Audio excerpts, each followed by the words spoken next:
o que aconteceu agora com os Estados Unidos tá obrigando vários setores a caírem no colo, tem que pedir socorro pro PT. E aí o agro tentou ficar meio que neutro, porque o agro tem que cuidar do interesse da agricultura, a Confederação Nacional da Agricultura e a Frente Parlamentar da Agricultura estão tendo que jogar, é um jogo difícil contra um governo hostil a eles, né? Aí foi eles começarem a se defender, porque o governo Lula quer usá-los, estão sendo atacados. E eu preciso trazer isso pra vocês, veja só. A CNA soltou uma nota, tá? A nota é: a economia brasileira à margem de uma agenda política sequestrada.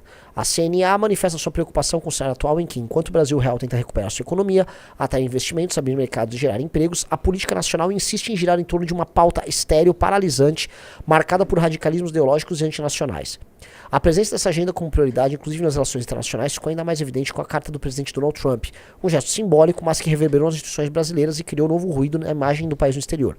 O Brasil, que deveria estar consolidando sua posição como fornecedor estratégico de alimentos, energia limpa e minerais críticos, voltou às manchetes internacionais não por suas importâncias, mas por suas crises políticas pessoais internas. Perfeito.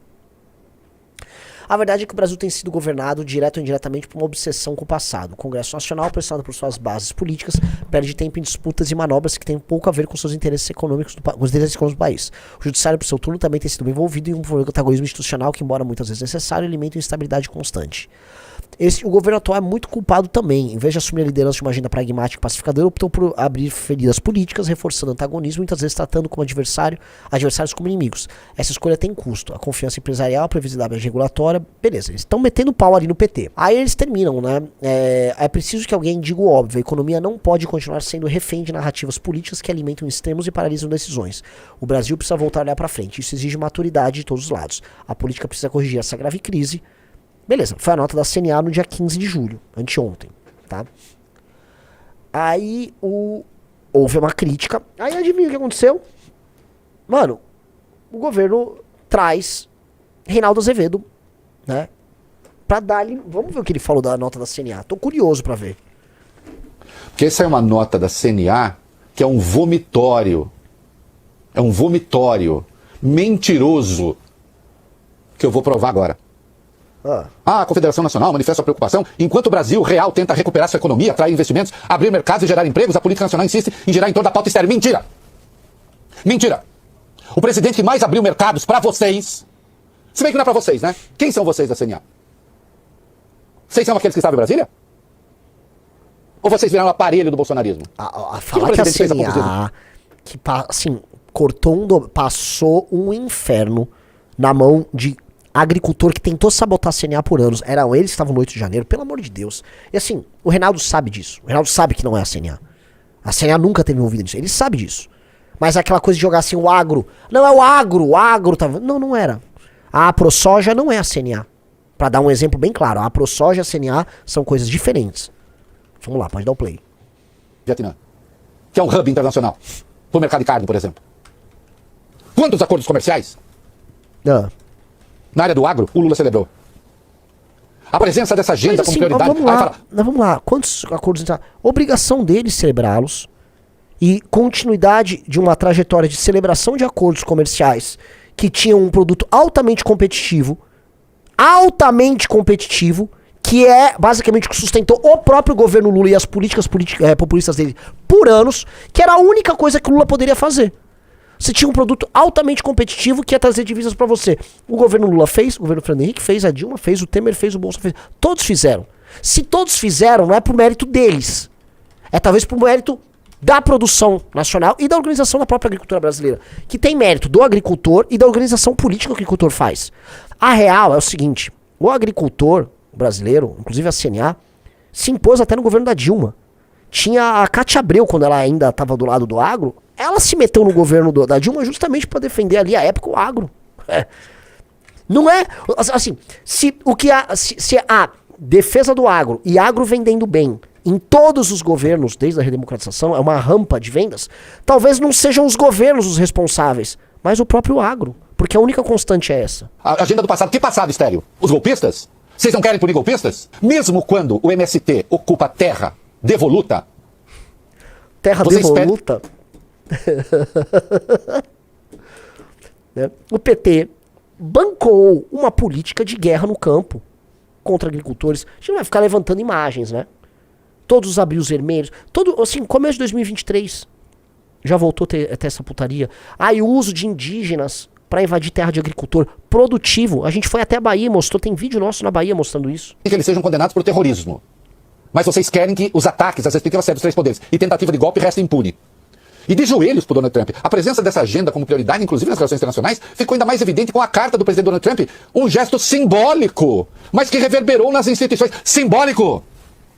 Se tiver tarifa de 50% é simbólico. Quem foi que redigiu esse lixo? Os frigoríficos do Mato Grosso do Sul suspenderam a produção. Quem foi que redigiu esse lixo? A verdade é que o Brasil tem sido governado direto ou indiretamente por uma obsessão com o passado. Qual? Os 14 ministérios que o Lula distribuiu para partidos do Centrão?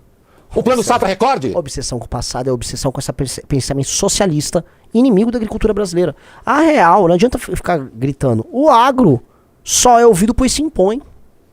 O agro só é ouvido pois se impõe. Agora mesmo tava tendo treta com o Plano Safra. Agora, a gente foi um dos poucos a falar nisso. Aliás, é um problema assim, né? A direita bolsonarista que...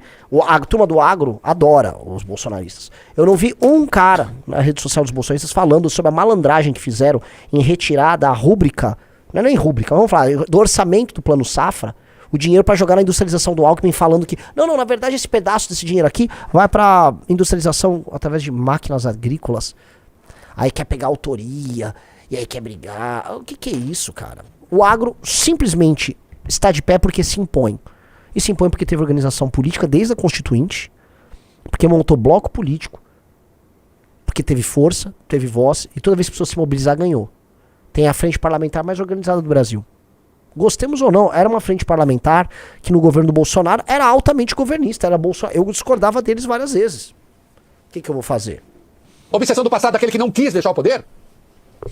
E o governo atual é muito culpado também em quê? Em vez de assumir a liderança de uma agenda pragmática, o que não é pragmático na agenda brasileira? O Brasil está nos BRICS. O quê? Não é pragmático na agenda brasileira? Todas as brigas que o Brasil começou a arrumar à toa, mundo afora, como porta-voz de um interesse anti-americano, para ser o cão de guarda dos BRICS.